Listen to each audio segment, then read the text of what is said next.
soul, and the rectum of the Lord is the place of envy, misfortune, death, hell, etc. No purport. So I'm not going to say anything about it either.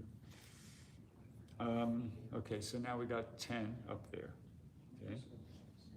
Pada bhutir adharmasya. Prabhutir Adharmasya. Pada bhutir adharmasya. Prabhutir Adharmasya. Tamasas chapi paschimaha. Tamasas chapi paschimaha. Najo nada nadinam cha. Najo nada nadinam cha. Gotranam asti samhitaha. Gotranam asti samhitaha. Parabhutir adharmasya. Tamasas chapi paschimaha. Najo nada nadinam cha. Gotranam asti samhitaha.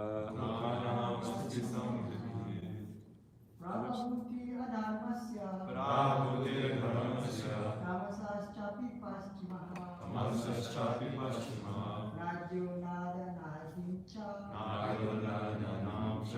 Gotranam asti samhatihi.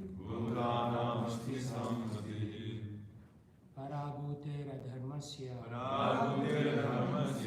Tamasaschapi paschimah.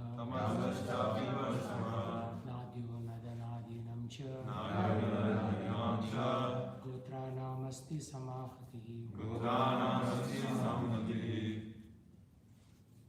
Prabhutir dharmasya. Tamasaschapi paschimah. Nadyo nadanadinam cha. Gotranam asti samhatihi.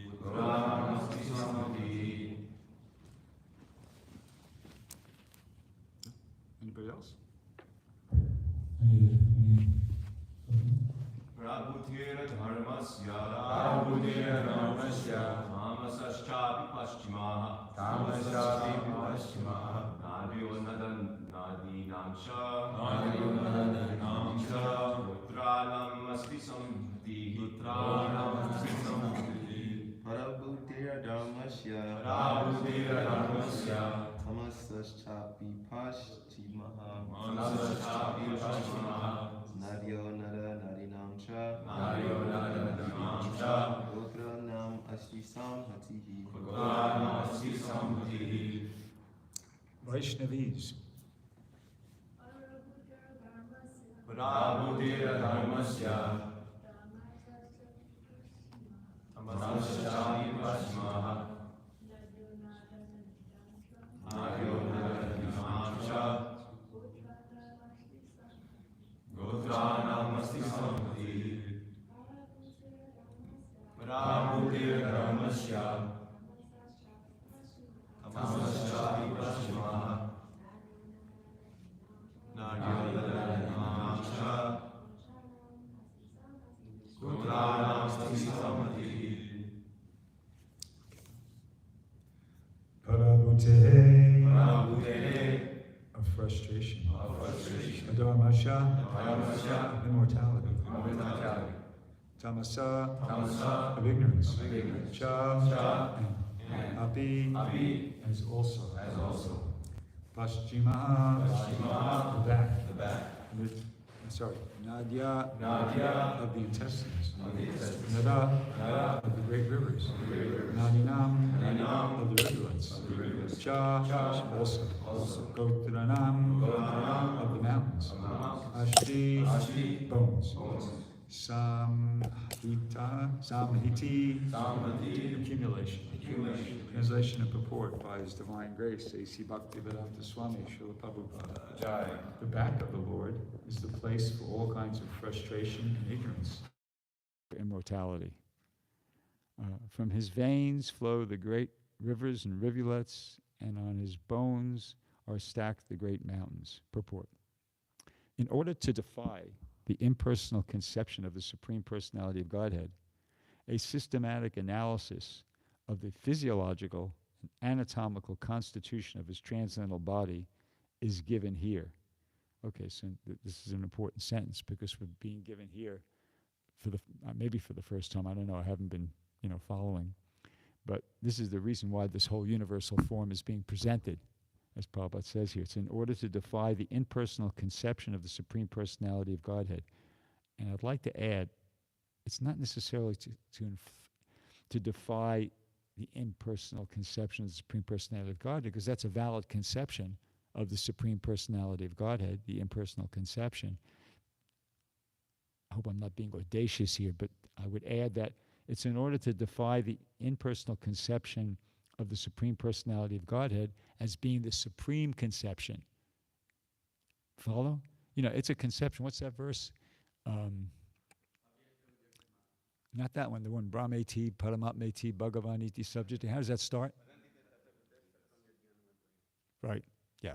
Brahmeti, Paramatmeti, Bhagavaniti. So, learn transcendentalists, they know that there's three features and that they know what they are. So it's a valid conception. It's not the supreme conception, okay? So so in order to defy the misunderstanding that the impersonal conception is the supreme conception, the systematic analysis of the physiological and anatomical constitution of his transcendental body is being given here. It is clear from the available description of the body of the Lord, and it says in parentheses, universal form. By the way, there's several different universal forms described. There's one in the Bhagavad Gita. There's another that's described in the second canto of the Bhagavatam. This canto, actually, this is where we are right now. There's one in the fifth canto. There's different, at least 3 or 4. So anyway, it says that form of the Lord is distinct from the forms of ordinary mundane conception. In any case, he is never formless or void. That's a big important sentence there. In any case, Prabhupada's trying to establish the main point. In any case, the Lord is never to be accepted as formless or void, as it says here. Ignorance is the back of the Lord, and therefore the ignorance of the less intelligent class of men is also not separate from his bodily conception. Since his body is the complete whole of everything that be, one cannot assert that he is impersonal only. On the contrary, the perfect description of the Lord holds that he is both impersonal and personal simultaneously. Okay, so see, it says here, ignorance is the back of the Lord. So ignorance is a quality. Ignorance is not a bodily part. I mean, we're not used to thinking of ignorance as a bodily part. So it's pointing out that, everything that in existence, qualities as well, is part of the personality of Godhead. And if qualities are part of a person, if qualities are part of your conception of the absolute truth, then that necessitates that your conception of the absolute truth has to include a personal feature, because qualities are personal. I mean, these cartels don't have a quality. Then would you call those cartels ignorant or enlightened? Or those cartels benevolent or malevolent? You follow what I'm saying? Inanimate things don't have a quality. I mean, quality is a personal thing. So anyway, since his body is the complete whole of everything that be, one cannot assert that he is impersonal only. On the contrary, the perfect description of the Lord holds that he is both impersonal and personal simultaneously. The personality of Godhead is the original feature of the Lord. That's an important sentence. The personality of Godhead is the original feature of the Lord. It's the original feature. It's the feature that the other features come from, and therefore it's the most important or the supreme feature. And his impersonal emanation is but the reflection of his transcendental body. So it's something, but it's just that. Those who are fortunate enough to have the view of the Lord from the front can realize his personal feature, whereas those who are frustrated and are thus kept on the ignorant side of the Lord, or in other words, those who have the view of the Lord from the back, realize him in his impersonal feature.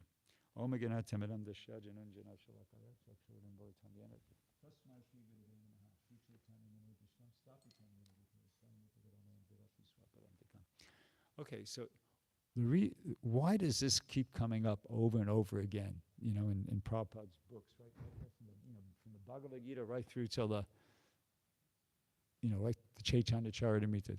It's because it's something that conditioned souls have a problem with. Like in the very first sentence of the purport, Prabhupada says, in order to defy the impersonal conception of the Supreme Personality of Godhead, and I added as being the Supreme Conception, then this is being presented here. So why would you want to defy the impersonal conception? Because it's the impersonal conception is defiant. When the impersonal conception is taken as the supreme conception, that's a form of defiance. It's just like,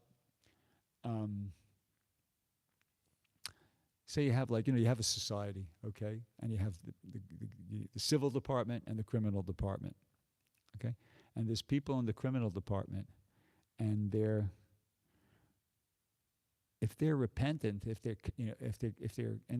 their intention if their inclination is to move towards being law-abiding citizens and following the rules and regulations of that's okay, that's good, so that it's tolerated. Okay, this guy is a bit criminal, but he's moving in the right direction, so it's okay. We won't don't rub it in. Let's not make a big deal out of it. He's coming in the right direction.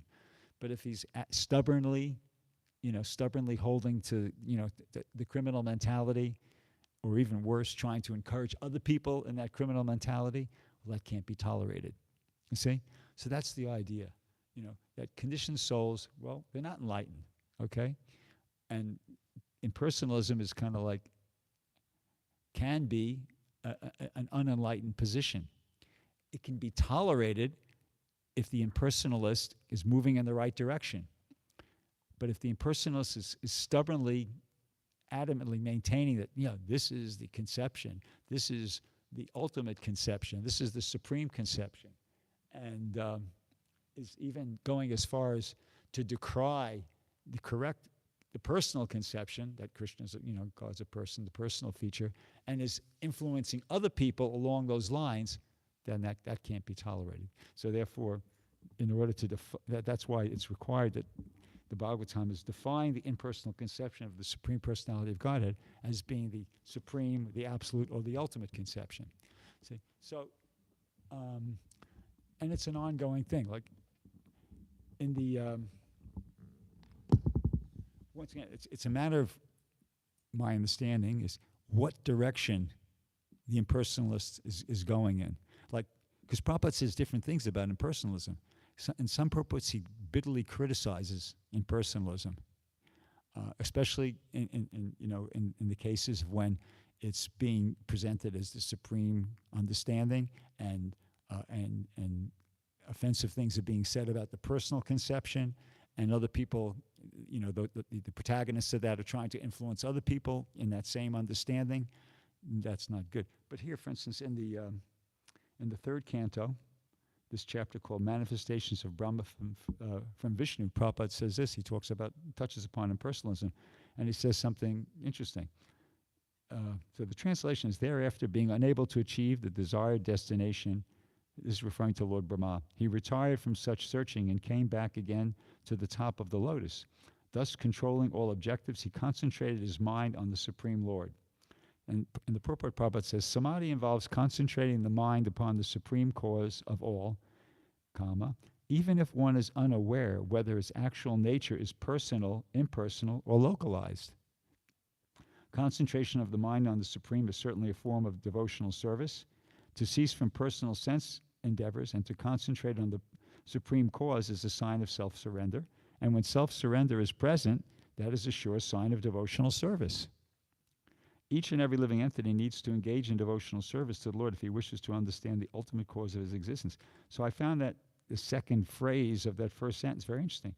Prabhupada says, even if he's unaware of whether his actual nature is personal, impersonal, or localized. See, so to start off with, one might not be completely clear as to the hierarchy of these understandings, and somebody might be thinking the absolute, as it says here, the supreme cause of everything is impersonal, but if they're simultaneously concentrating on their mind on the supreme, with that understanding, with a desire to do the right thing, so to speak, become more enlightened, that's okay. That's what it's saying here, because it'll move in the right direction. It's considered self-surrender, and it's a sign of self-surrender, and when self-surrender is present, that is a sure sign of devotional service. So it can develop into that. Actually, the four Kumaras are kind of an example of that.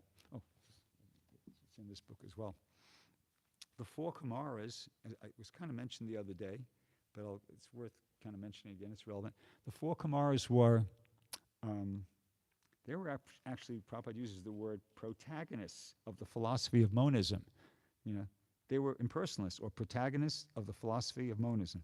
So the question might arise, well, if that's the case, what the heck were they doing visiting Vaikuntha? You see? Well, and I asked Mukunda about that question. He said that was a good question. He had to, check Acharya commentaries to really, we never really concluded that conversation. But anyway, my understanding is this, that because if you go back, they were devotees. They went to visit Vaikuntha, and it wasn't just, they weren't just going like on a shopping tour or something like that, because it actually says here in this text 31, it goes, when the Kumaras, although by far the fittest persons, were thus forbidden entrance by the two chief doorkeepers of Sri Hari, while other divinities looked on, their eyes suddenly turned red because of anger due to their great eagerness to see their most beloved master. So this is Sri Hari, the personality of Godhead. So this is being stated, this is before they had their epiphany, so to speak, that transformational experience of actually the Lord showing up and them smelling the fragrance of the tulsi leaves on his feet. It's saying here they had great eagerness to see their most beloved master, because that's text 31.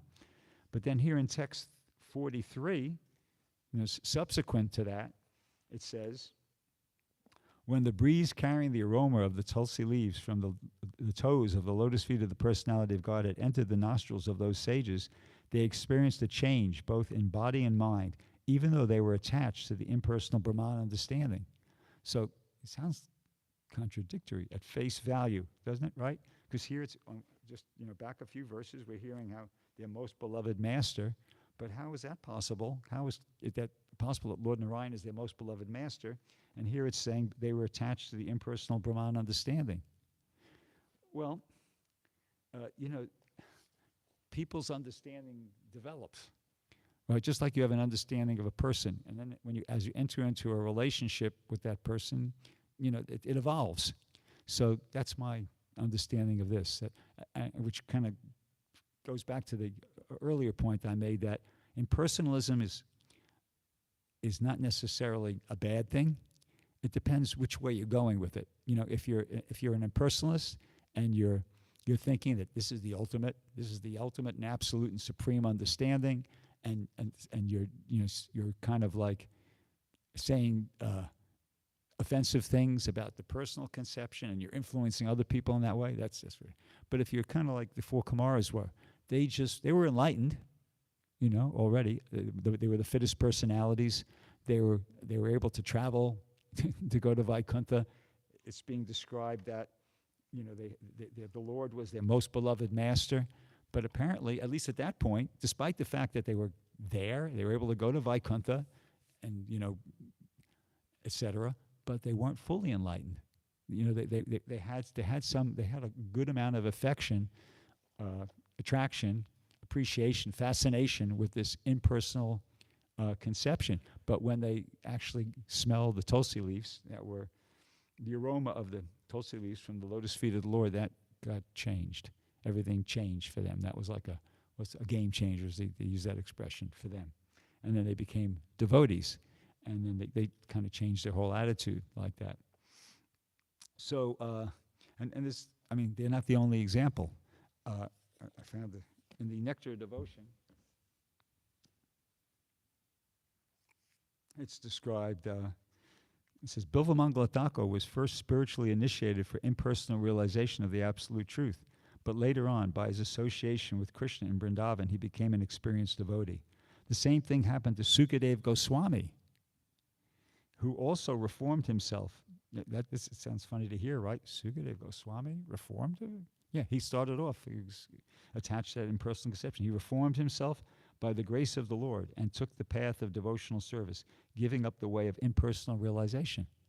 So he was actually on the path of impersonal realization, but he gave that up. So Sukadeva Goswami and Bilvamangala Thakur, who gave up the impersonal conception of the absolute truth to take to devotional service, are the best examples of devotees situated in the neutral state. According to some authorities, this condition cannot be accepted as one of the transcendental humors or rasas, but Srila Rupa Goswami says that even if one does not accept it as a transcendental humor, one must still accept it as the beginning position of devotional service.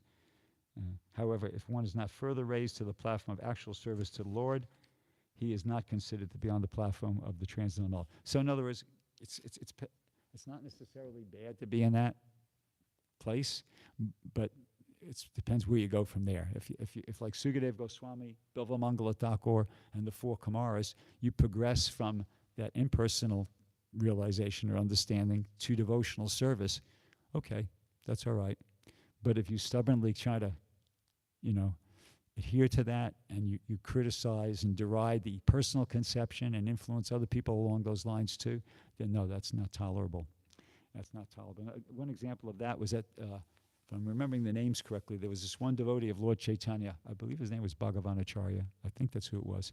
He was traveling to see Lord Chaitanya, and there was this fellow, I won't refer to him as a devotee because Lord Chaitanya didn't really consider him a devotee. I think his name was Ram Vishvash. He traveled along with him. What? Oh, it was Jagannath Bhatta who was traveling. Bhagavanacharya. Okay, but it's what the story I'm trying to remember is that there was this devotee who accompanied. Yes, right, and he was chanting the whole way. He carried he carried his luggage, and he was chanting the whole way, Ram, Ram, Ram, Ram. It's like he was behaving like a real bhakta. And when he got there, so who is the personality he was helping again? Raghunath Bhatt. Okay, so he's helping Raghunath Bhatt, very confidential devotee of Lord Chaitanya. He's assisting him. He's carrying his baggage. And the whole way along the way he's chanting Ram, Ram, Ram, Ram. So when he got there, Raghunath Bhatta introduced him to Lord Chaitanya. He said, and here is Ram Vishvash, thinking that Lord Chaitanya would be pleased to meet him. And Lord Chaitanya neglected him, right? He didn't pay much attention to him. Yeah, he didn't give him any special mercy. And I think in the purport, the reason is given is that Lord Chaitanya could understand that he was like superficially, behaving like a devotee, but inwardly he had this desire to merge and become Ram. He's chanting Ram. So, I wasn't good. So he had the wrong idea.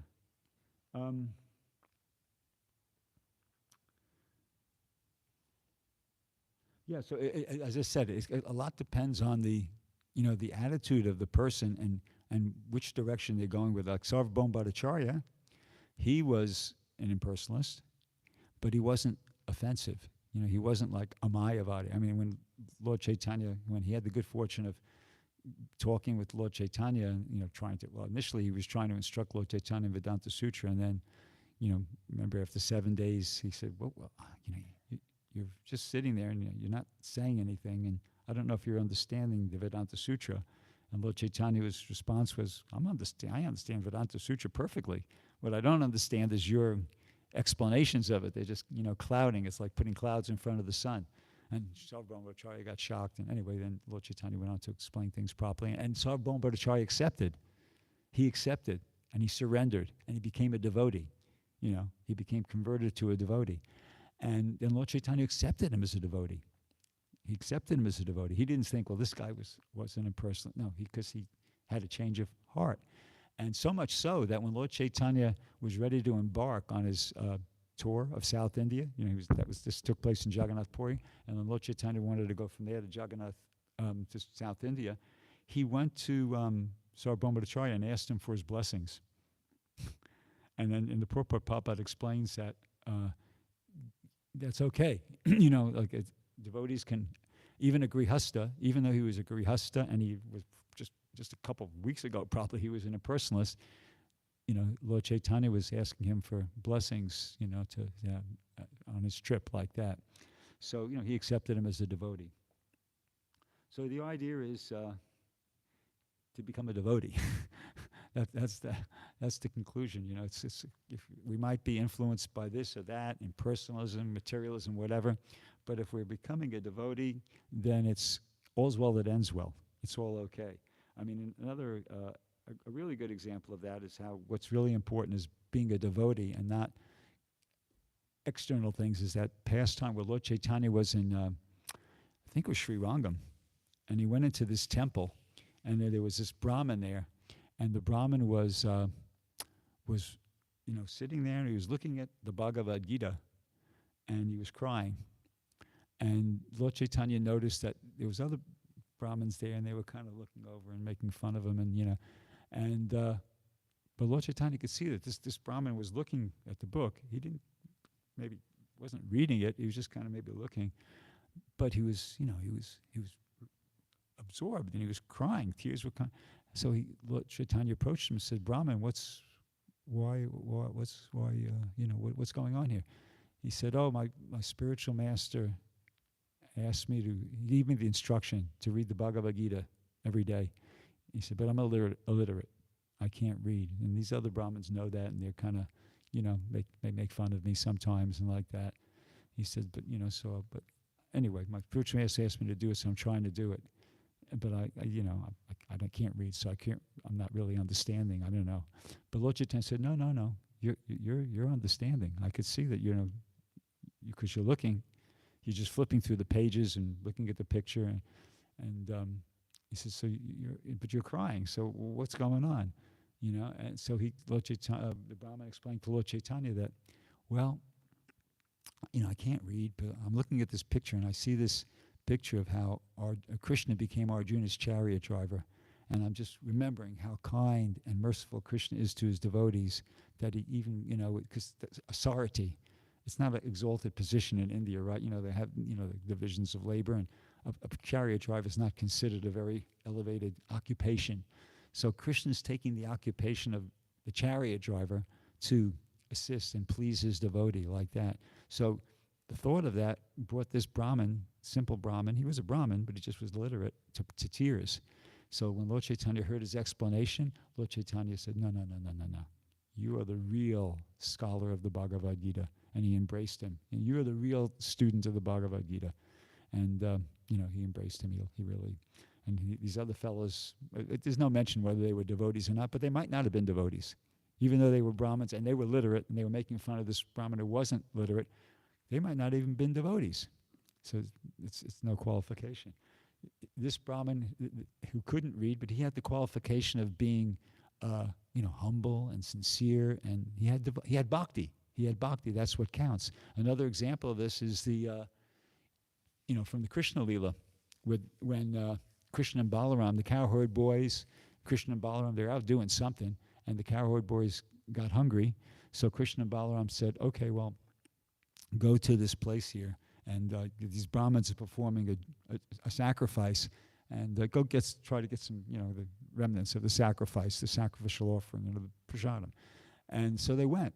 The cowherd boys went, and I think the Krishna and Balaram told them, "Go ask in the name of Balaram, because he's recognized as a Kshatriya, whereas I'm not even recognized as a Kshatriya." Krishna told them, "I'm not even recognized as a Kshatriya, so you'll probably have bad luck if you go and mention Balaram, use Balaram's name drop, So they went, and they started speaking. They addressed the Brahmins who were busy doing their ritualistic ceremonies and like that, and the Brahmins completely ignored them.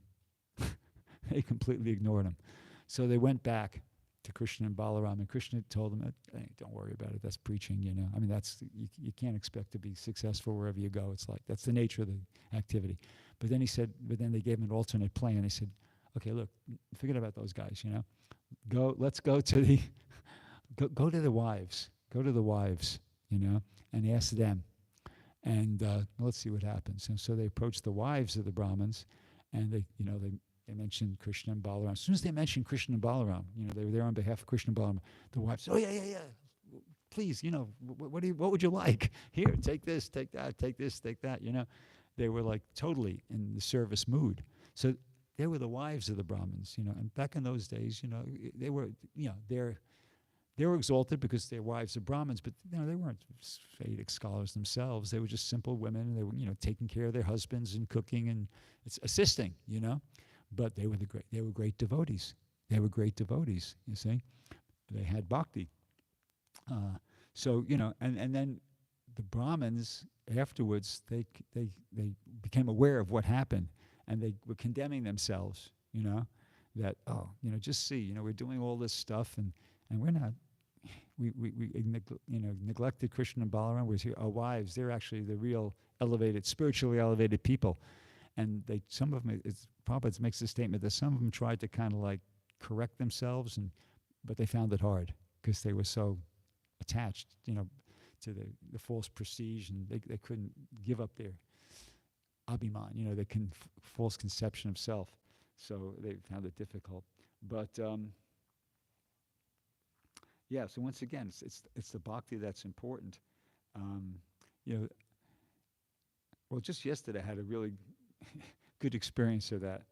I was with Ram Das, and we were going out on Sankirtan, and he's been very kind. He's to assist me in different ways. Really nice service attitude, and I've been told that don't object. Let the junior devotees give them the opportunity to do some service, even though you don't think you're qualified to accept it. Just let them do their thing, and because that's it's the proper etiquette. That's the proper way to behave. So I said, okay, so I'll allow him. So he gave me a hat, and he's helping me.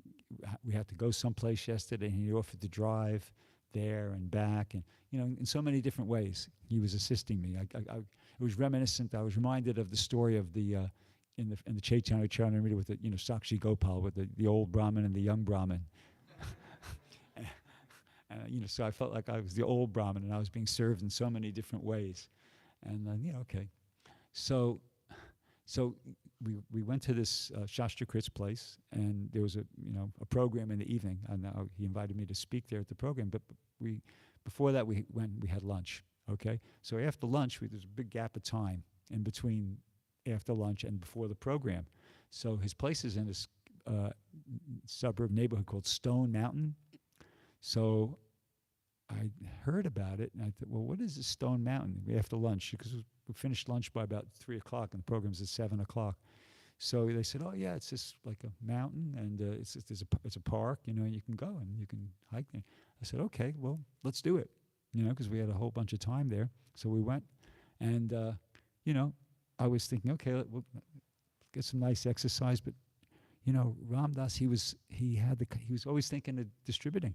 Even when we got there, he had his book bag there, and he was distributing to people as we're walking up the hill and everything. And I was thinking, what?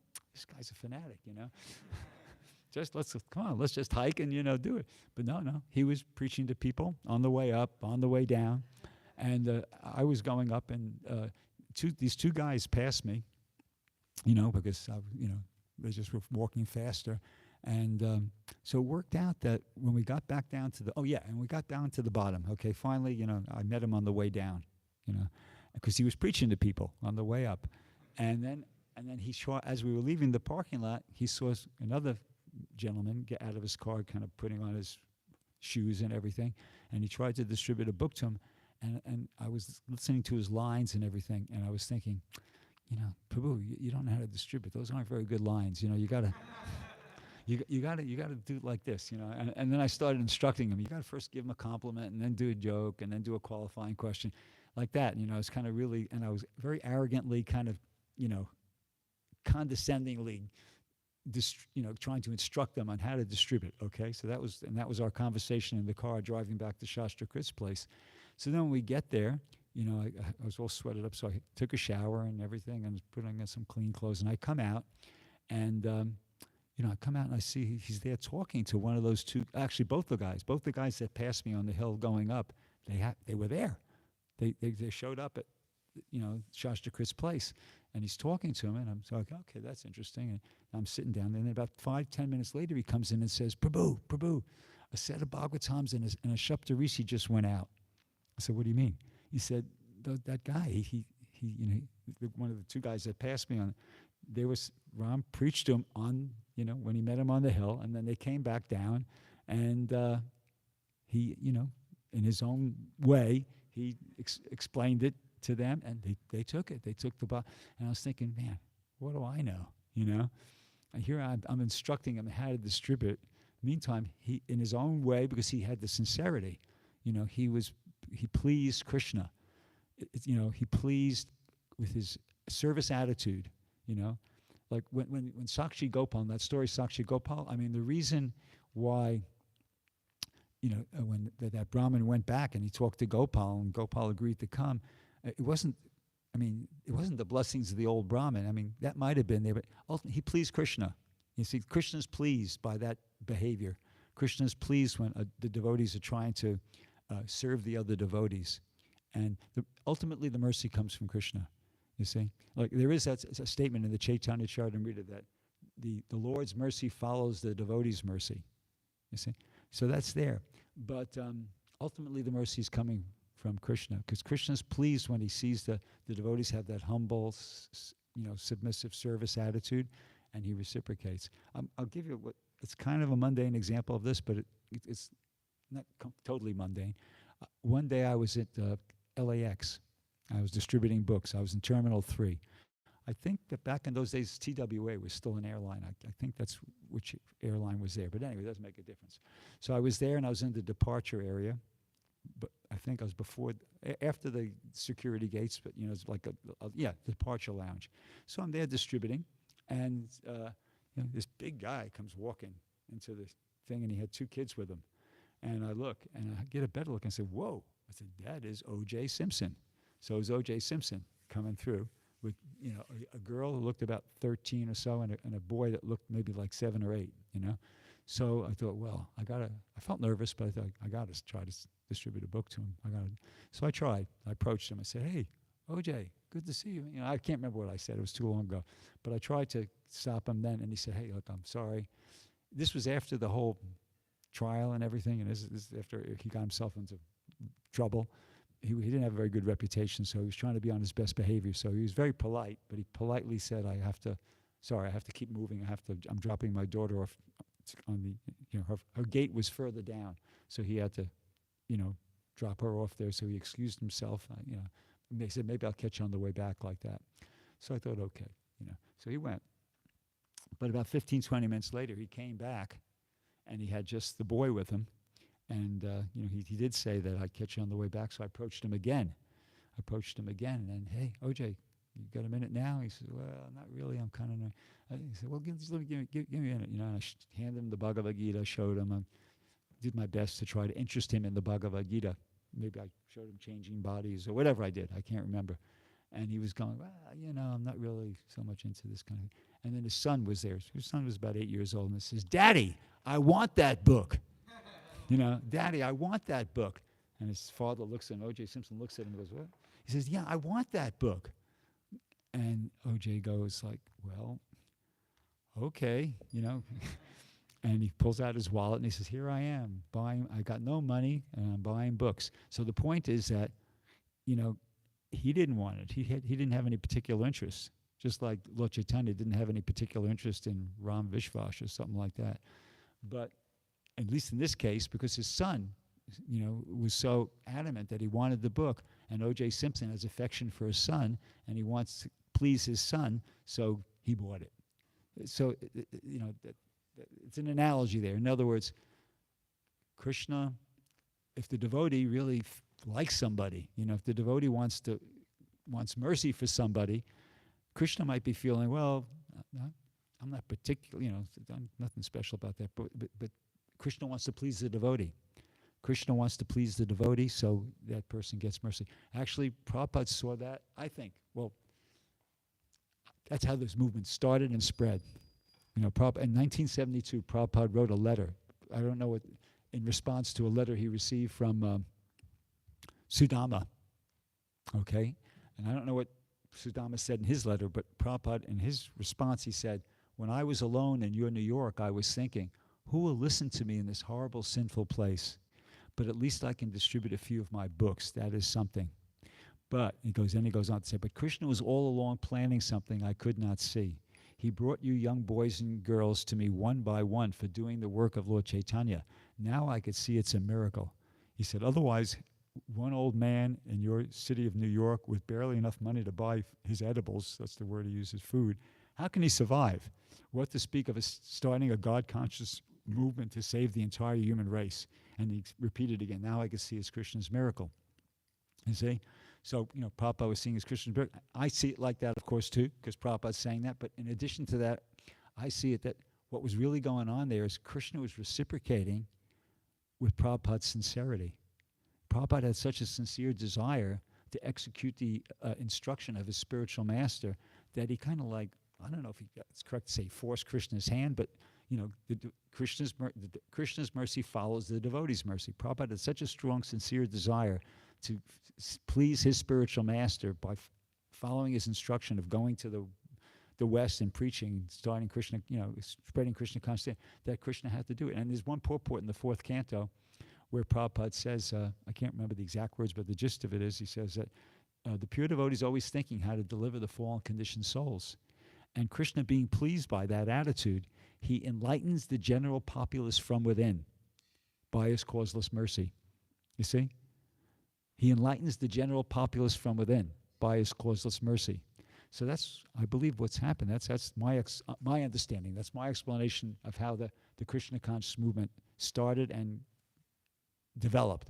That Prabhupada had such a strong, sincere desire to please his spiritual master that Krishna didn't want to disappoint his devotee. He just had to, he had to fulfill that desire. So he enlightened the general Krishna. Prabhupada's desiring, and Krishna enlightened some of the general populace, not all of them, but he enlightened some general populace within by his causeless mercy to come forward and take an interest in Krishna consciousness, help the Swami, help Prabhupada do what he wanted to do.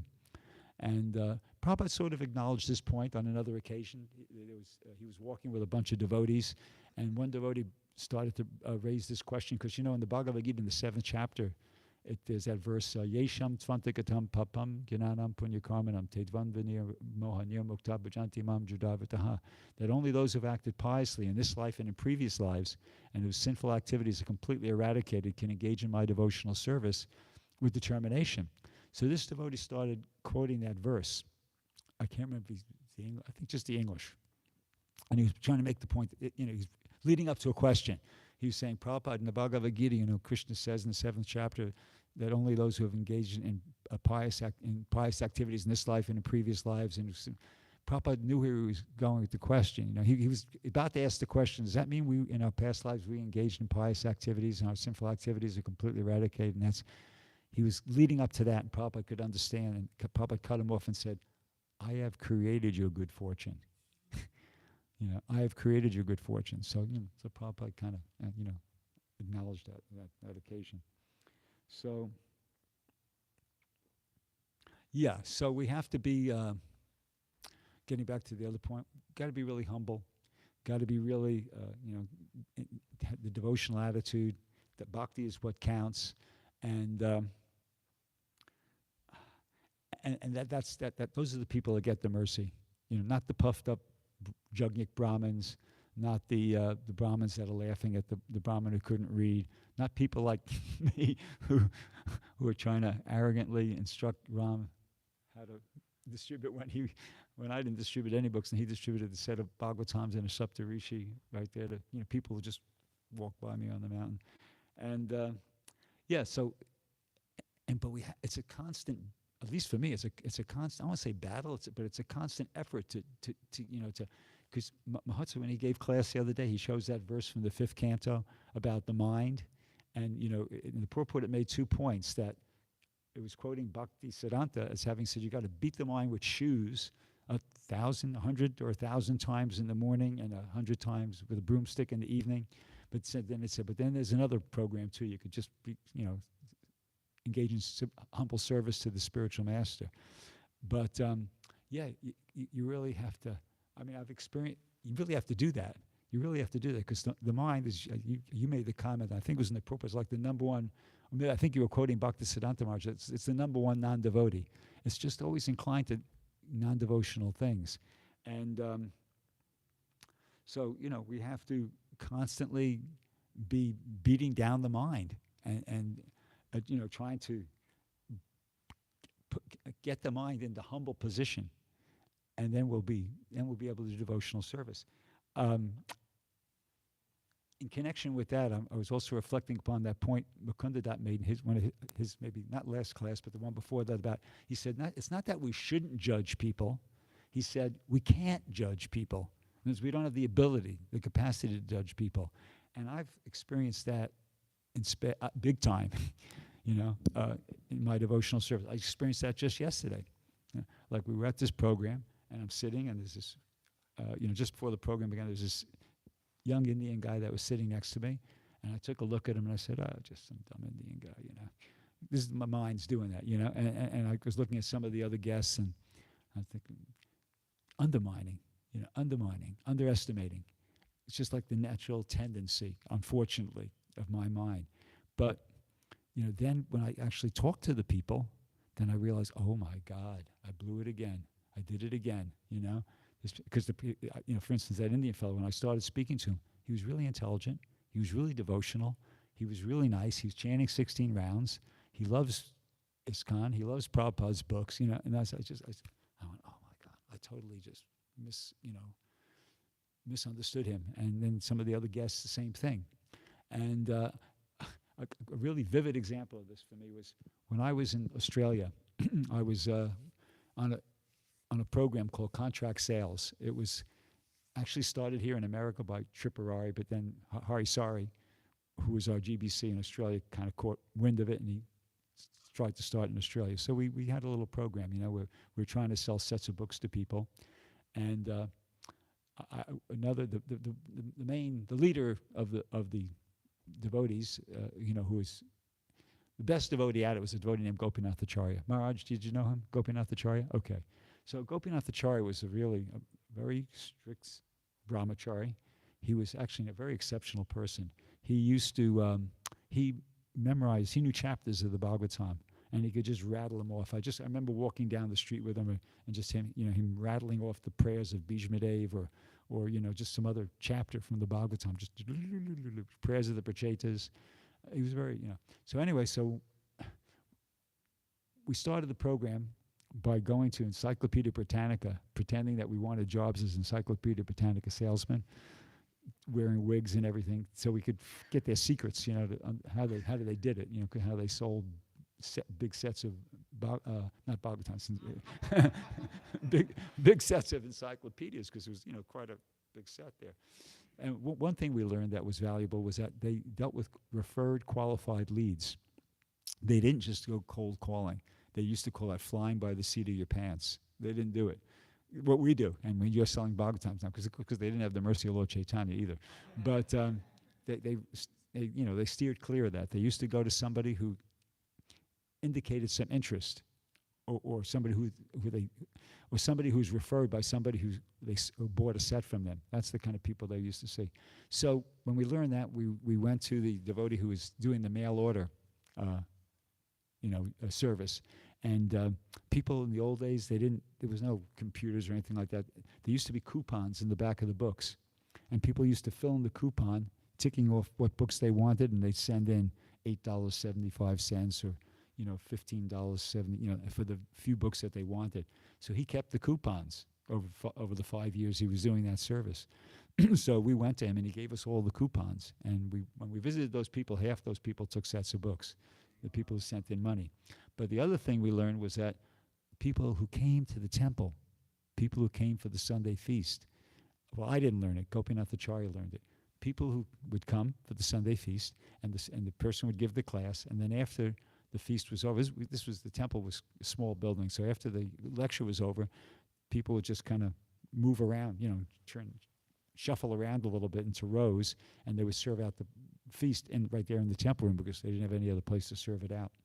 So I would look around and I'd go, nobody here is going to take a set of books. I'd just kind of be looking at the way the people were dressed, and the kind of, nobody is going to. I might as well sit down and take prasadam, which I did. But Gopinath, he'd look around, and he obviously had a different idea in his head. He wasn't making this mistake I made, which was, judging people on their appearance and like that. And he went around, he had a notebook, just like this, actually.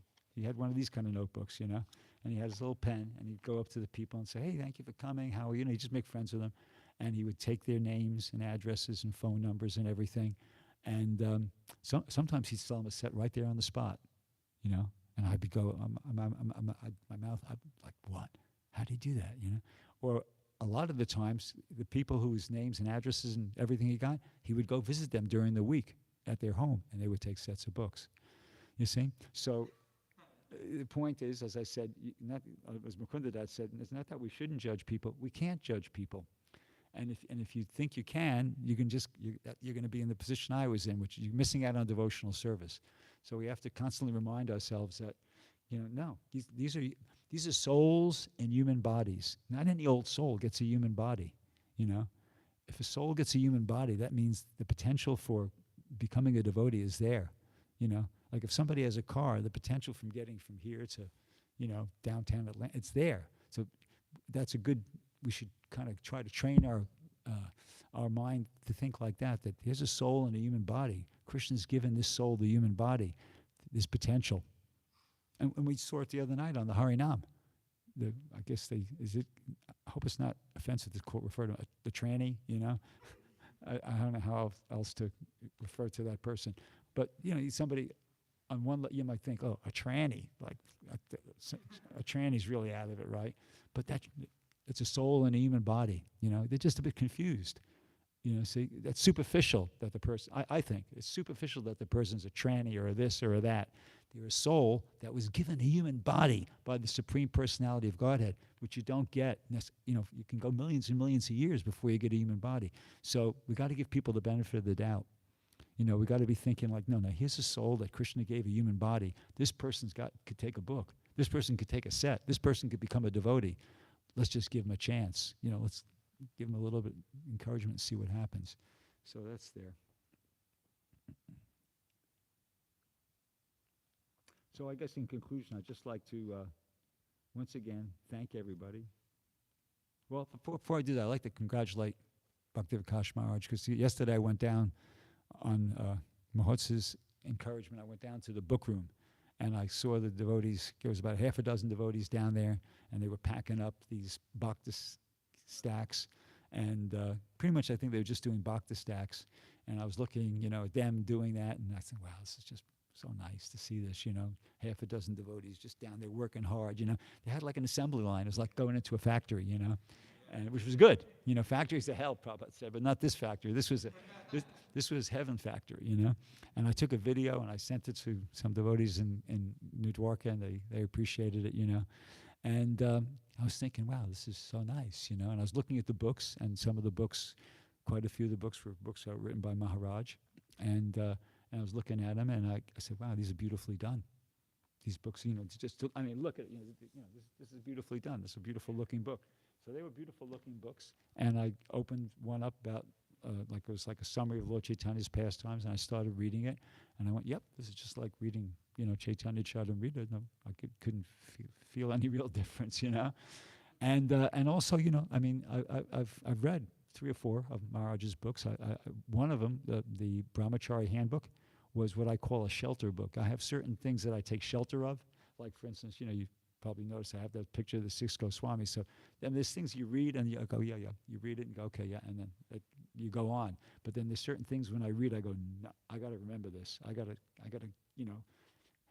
grab onto this, and really kind of focus on this. So that was a book I did that with, that Brahmachari Handbook.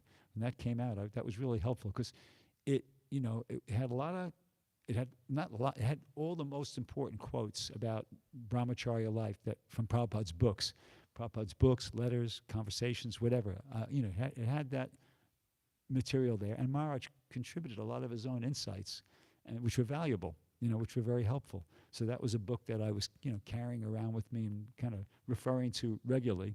And so anyways, my overall feeling was like, wow, congratulations, Maharaj. You got these beautiful books and you got these beautiful disciples, and this is exactly what, Prabhupada would want. I mean, I can't, I can't for the life of me kind of think why wouldn't Prabhupada be completely pleased with this? He wanted his disciples to I heard many occasions Prabhupada say, my disciples should make many disciples. So he's doing exactly what his spiritual master Prabhupada wanted him to do, and he's done it very wonderfully, very well. So thank you very much for that wonderful service he performed. And finally, I'd like to just thank everybody, that I was invited here and I've been given the opportunity to speak. At face value, I could be thinking like this. Maybe somebody else could be thinking like this. So we've invited Bhrgupati Das here. He's a Prabhupada disciple. He's senior. So he's coming here to teach us about devotional service. But I realized, no, I've come here to learn about devotional service. Just like in the Krishna book, there's that pastime where Krishna was understanding that the gopis and Nanda Maharaj and Yasoda were feeling a lot of separation. He could understand that. So he called Uddhava. Uddhava came to visit him, and he requested Uddhava to go there to give them a message. So Uddhava, he might have been thinking, oh, I'm going here to teach the residents of Vrindavan about devotional service. But when he got there, and he met Nanda Maharaj and Mother Yasoda, and and Nanda Maharaj was speaking. Mother Yasoda was just sitting next to him. She was just crying. And Nanda Maharaj was describing, he was asking about how is Vasudev doing and how's this going. And then he started kind of remembering, Krishna when he was in Vrindavan, all his different activities. And he at some point he just became overwhelmed and he had to stop speaking because he was, emotionally couldn't do it, And then Mother Yasoda was just there, as I said, she was just crying and, like that. And so Uddhava was like, oh, he was really struck, And matter of fact, he was speechless too. He became overwhelmed by emotion because he got caught up in it, And he just said, you two are you're the most exalted devotees because nobody could meditate like this on Krishna, So anyway, he really appreciated how exalted they were. And then when he met the gopis, similar sort of a thing. So anyway, I feel like that's kind of my position. Somebody might be thinking, or I might have been thinking that I've come here to, no, I'm learning. I feel like Uddhava when he visited Vrindavan. He wound up just praying that, let me take birth as a blade of grass just on the outskirts of Vrindavan here, So when the gopis and the devotees of Vrindavan go in and out, I can get, some dust from their feet will come on me. That's that could be my next birth. I'll consider myself extremely blessed, So I'm trying to understand that I should be thinking like that. Thank you very much. So I'll end there. Does anybody have any questions or comment about any of these things I said? I hope something was worth.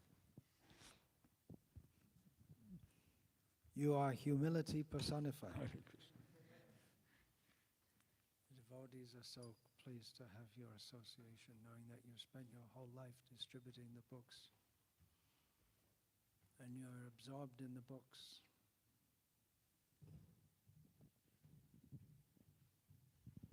Thank you. Thank you.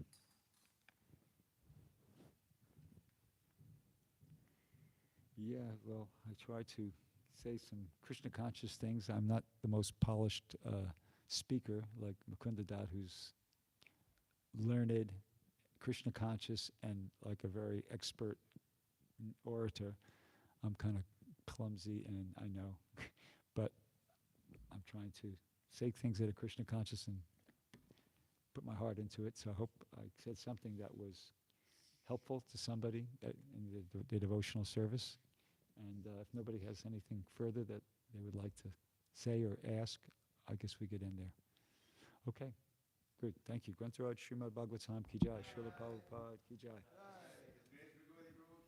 Jai.